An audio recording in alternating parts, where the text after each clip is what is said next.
नमस्कार विद्यार्थियों।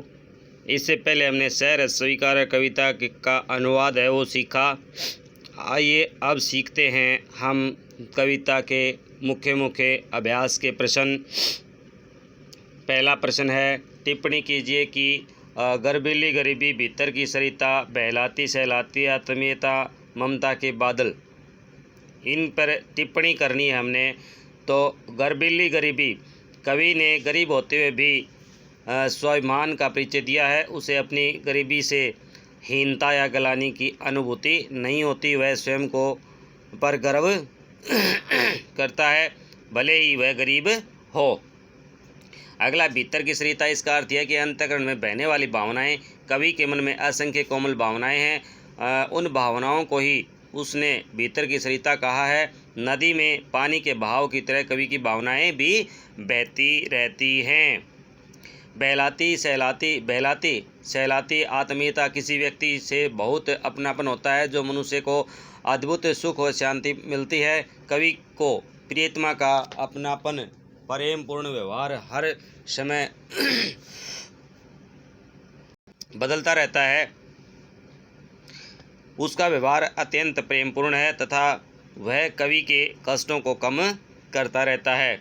ममता के बादल, ममता का अर्थ है अपनत्व या स्नेह। जिसके साथ अपनत्व हो जाता है उसके लिए सब कुछ न्यौछावर है, कुर्बान हो जाता है। कवि की प्रियतमा उसे अत्यधिक स्नेह करती है। उसके स्नेह से कवि अंदर तक भीग जाता है। अगला प्रश्न है, इस कविता में और भी टिप्पणी योग्य पद प्रयोग हैं। ऐसे किसी एक प्रयोग का अपनी ओर से उल्लेख करके उस पर टिप्पणी करें। बार बार फिर आता है। इससे कवि का आशय है कि जिस प्रकार पानी का रहट बाल्टियों को खाली करके फिर भर देता है, ठीक वही स्थिति मेरी है। मैं भी इस वर्ग का पर जितना प्यार उड़ेलता हूँ और अधिक बढ़ता जाता है। मेरा और इस वर्ग का आपसी रिश्ता बहुत गहरा है। मैंने इस वर्ग के लोगों से आत्मीयता संबंध बना रखे हैं। इसी कारण मैं स्वयं को इस वर्ग का एक अभिन्न अंग मानता हूँ। अगला प्रश्न है, प्रश्न नंबर 3, व्याख्या कीजिए। जाने क्या रिश्ता है, न जाने क्या नाता, जितना भी उड़ेलता हूँ भर भर फिर आता। दिल में क्या झरना है, मीठे पानी का सोता है। भीतर वह, ऊपर तुम मुस्काता चांद जो धरती पर रात भर। मुझ पर तो तुम्हारा ही खिलता हुआ चेहरा है। उपयुक्त पंक्तियों की व्याख्या करते हुए ये बताइए कि यहाँ चांद की तरह आत्मा पर झुका हुआ चेहरा भूलकर अंधकार अमावस्या में नहाने की बात क्यों कही गई है। कवि अपनी प्रिया से कहता है कि वह तुम्हारे साथ न जाने कौन सा संबंध है या न जाने कौन सा नाता है कि मैं अपने भीतर समाये हुए तुम्हारे प्रेम स्नेह रूपी जल को जितना बाहर निकालता हूँ वह पुनः उतना ही चारों ओर से सिमट कर चला आता है और मेरे हृदय में भर जाता है। ऐसा लगता है मानो दिल में कोई झरना बह रहा है। वह मीठे पानी के स्रोत के समान है जो मेरे अंतर मन को तृप्त कर रहा है। इधर मन में प्रेम है और उधर तुम्हारा चांद जैसा मुस्कुराता हुआ चेहरा अपने अद्भुत सौंदर्य के प्रकाश से मुझे नहलाता रहता है। कवि का आंतरिक व बाह्य जगत दोनों प्रियतमा के स्नेह से संचालित होते हैं। कवि ने चांद की तरह आत्मा पर झुका चेहरा भूल करके अंधकार अमावस्या में नहाने की बात इसलिए कही है या इसलिए करता है क्योंकि कवि प्रियतमा के प्रकाश से निकलना चाहता है। वह यथार्थ में रहना चाहता है। जीवन में सदैव सब कुछ अच्छा नहीं रहता। वह अपने भरोसे जीना चाहता है। कवि प्रियतम के स्नेह से स्वयं को मुक्त करके आत्मनिर्भर बनना चाहता है तथा स्वतंत्र व्यक्ति का विकास करने की इच्छा करता है। अगला प्रश्न है भाई, तुम्हें भूल जाने की दक्षिण ध्रुवी अंधकार अमावस्या, शरीर पर चेहरे पर अंतर में पालू में झेलू में उसी में नहालू में, इसलिए कि तुम्हारी ही प्रिवेष्टित आच्छादित रमणीय का रहने का रमणीय यह उजेला अब सहा नहीं जाता है। यहाँ अंधकार अमावस्या के लिए विशेषण इस्तेमाल किया गया है और विशेष्य में क्या अर्थ जुड़ता है? उत्तर क्या अर्थ जुड़ता है? कवि ने यहाँ दक्षिण ध्रुवीय विशेषण अंधकार में अमावस्या के लिए प्रयुक्त किया है। उसके कारण विशेष अर्थ यही निकलता है कि जिस प्रकार दक्षिण ध्रुव में चंद्रमा 6 महीने नहीं निकलता, ठीक उसी प्रकार मैं स्वार्थी बनकर के तुमसे सर्वारावर्ग यानी दूर हो सकता हूँ। तुम्हें भूल जाने की अंधकार रूपी अमावस्या तभी आ सकती है। कवि ने व्यक्तिगत संदर्भ में किस स्थिति को अमावस्या कहा है? कवि ने व्यक्तिगत संदर्भ में सर्वारावर्ग को भूल जाने वाली स्थिति को अमावस्या कहा है। कवि कहता है कि इस वर्ग के दुखों को भूलकर ही मैं सुखी हो सकता हूँ। जिस प्रकार दक्षिण ध्रुव का चंद्रमा 6 मास तक अपनी चांदनी नहीं बिखेरता, अर्थात वह स्वार्थी हो जाता है। इस स्थिति के विपरीत ठहरने वाली कौन सी स्थिति कविता में व्यक्त है? इस पर अपना वैपरीत्य यानी अपने वक्तव्य को व्यक्त करके शब्द का व्याख्या पूर्वक उल्लेख करें। अमावस्या के ठीक विपरीत की स्थिति है रमणीक उजेला, अर्थात आनंद प्रदान करने वाली संवेदना। जिस प्रकार अमावस्या व्यक्ति को दुख पहुंचाती है, ठीक उसी प्रकार संवेदना व्यक्ति को आनंद देती है। किसी ने इन दोनों स्थितियों का उल्लेख अपनी कविता में किया है। वह बताता है कि इनमें दुख देने वाली स्थिति कौन सी है और सुख देने वाली स्थिति कौन सी है।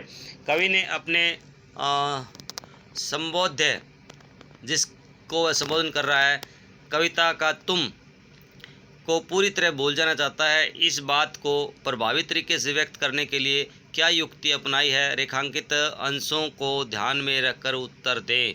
कवि ने भूल जाने के लिए इन दुखों का इशारा लिया है। वह कहता है कि इस सर्वहारा वर्ग के अंतहीन दुख अब मुझे दुखी करने लगे हैं। मैं इनसे ऊब गया हूँ। जिस प्रकार दक्षिण ध्रुव में अमावस्या 6 मास चांद को ढक लेती है, उसी प्रकार मैं भी चाहता हूँ कि स्वार्थ और सुख का उजाला अपने चेहरे पर ग्रहण कर लें, क्योंकि अब मुझसे यह न खत्म होने वाला शोषण नहीं देखा जाता। अगला प्रश्न, बहलाती सहलाती आत्मीयता बर्दाश्त नहीं होती और कविता के शीर्षक सैर स्वीकारा में आप कैसे अंतर्विरोध पाते हैं? चर्चा कीजिए। इन दोनों में अंतर्विरोध है। कविता के प्रारंभ में कवि जीवन के हर सुख दुख को सैर स्वीकार करता है, क्योंकि यह सब उसकी प्रियतमा को प्यारा है। हर घटना, हर परिणाम को वह प्रिया की देन मानता है। दूसरी तरफ वह प्रिया की आत्मीयता को बर्दाश्त नहीं कर पा रहा है। एक की स्वीकृति तथा दूसरे की अस्वीकृति, दोनों में अंतर्विरोध है। कवि का आशय यह है कि अभी तक तो उसने सब कुछ सह स्वीकार कर लिया है, परंतु अब उसकी सहन शक्ति समाप्त हो गई है। कविता के आसपास के प्रश्न, अतिशय मोह भी क्या त्रास का कारक है? माँ का दूध छूटने का कष्ट जैसे एक जरूरी कष्ट है, वैसे ही कुछ और भी जरूरी कष्टों की सूची बनाइए। अतिशय मोह की त्रास का कारण होता है। ऐसे अनेक कष्ट निम्नलिखित हैं: बेटी की विदाई, प्रिय व्यक्ति का साथ छूटना, मनपसंद खाद्य वस्तु का उपलब्ध न होना, माँ बाप के भी छूटने का कष्ट होना, स्कूल जाते समय परिवार वालों से दूर होने का कष्ट होना। प्रेरणा शब्द पर सोचिए, उसके महत्व पर प्रकाश डालते हुए जीवन में प्रसंग याद कीजिए जब माता पिता, दीदी भैया, शिक्षक आदि महापुरुष ने आपके अंधेरे क्षणों में प्रकाश भरिए। व्यक्ति प्रत्येक कार्य किसी न किसी की प्रेरणा से के कारण कराता है। एक प्रेरणा ही उसके जीवन की दिशा बदल देती है। मुझे इस देश की महानारी लक्ष्मीबाई से प्रेरणा मिली है। जब कभी मन उदास होता है तो मैं उनकी जीवनी को पढ़ा। उनकी जीवनी पढ़ करके मन का भय और दुख चला जाता है। एक अकेली नारी ने किस तरह से अंग्रेज़ों के छक्के छुड़ा दिए थे, इससे पढ़कर मन को शांति और ऊर्जा मिलती है। लक्ष्मीबाई ने अपना जीवन देश के लिए बलिदान कर दिया था। भय शब्द पर सोचिए कि मन में किन किन चीज़ों से भय बैठा है, उससे निपटने के लिए आप क्या करते हैं। और कवि की मन स्थिति और मन स्थिति की तुलना कीजिए। भाई, भय प्राणी के अंदर जन्मजात पैदा होता है, वह किसी न किसी रूप में सबसे व्याप्त होता है। मन में भय बैठने के कारण अनेक हो सकते हैं, जैसे परीक्षा में अनुत्तीर्ण होने का भय, नौकरी न मिलने का भय, लूटे जाने का भय, दुर्घटना का भय, परीक्षा में पेपर पूरा न कर पाने का भय, बॉस द्वारा डांट जाने का भय आदि अनेक निपटने का एक मंत्र है। परिणाम से पहले सोच करके निश्चित होना। मनुष्य को निराशा में नहीं जीना चाहिए। अन्य देखिए, ये जो है ना प्रश्न थे, ज़्यादा महत्वपूर्ण प्रश्न नहीं थे, इनको कॉपी में राइट डाउन करने की ज़रूरत नहीं है। ये जो अन्य प्रश्न है ये कॉपी में राइट डाउन करने की ज़रूरत है। सैर स्वीकारा कविता में कवि क्या कहना चाहता है? इस कविता में कवि ने अपने जीवन के समस्त खट्टे मीठे अनुभव, कोमल तीखी अनुभूतियों और सुख दुख की स्थितियों को इसलिए स्वीकार किया है क्योंकि वह अपनी किसी भी क्षण को अपने प्रिय से न केवल जुड़ा हुआ अनुभव करता है अपितु हर स्थिति को उसी की देन मानता है। कवि अपनी प्रेमिका से अलग क्यों होना चाहता है? कवि को अपने भविष्य की चिंता है। उसे आभास होता है कि आगे क्या होगा। उसे यह विश्वास नहीं है कि उसकी प्रेमिका जीवन साथी के रूप में मिल पाएगी या नहीं। वह उसकी आत्मीयता सांत्वना को सहन नहीं कर पा रहा है, अतः वह उसे दूर रहना चाहता है। अगली पंक्तियाँ काव्य सौंदर्य करना है भाई। इसमें गर्भीली गरीबी यह गंभीर अनुभव सब विचार, वह भव सब दृढ़ता, यह भीतर की सरिता, यह अभिनव सब मौलिक है। मौलिक इसलिए कि पल पल जो भी कुछ है जागृत है, अपलक संवेदन तुम्हारा। ये सचमुच मुझे दंड दो कि हो जाऊं पाताली अंधेरे गुहाओं की विवरों की, धुएं की बादलों में बिल्कुल मैं लापता कि वहाँ भी तो तुम्हारा इशारा है। इसलिए जो कुछ मेरा है, जो मेरा होता सा लगता है, संभव है, सब तुम्हारे कारण ही के कार्यों का घेरा है, कार्यों का वैभव है। अब तक जो जिंदगी में जो भी कुछ था, जो कुछ है, सैर स्वीकारा है, इसीलिए जो भी कुछ मेरा है वह तुम्हें प्यारा है। ये जो है ना 3 का जो प्रश्न है, इसका जो पीछे है ना जब अनुवाद किया था तो उसमें इसका काव्य सौंदर्य आ चुका है, तो इसको ना वहीं से देख लेंगे।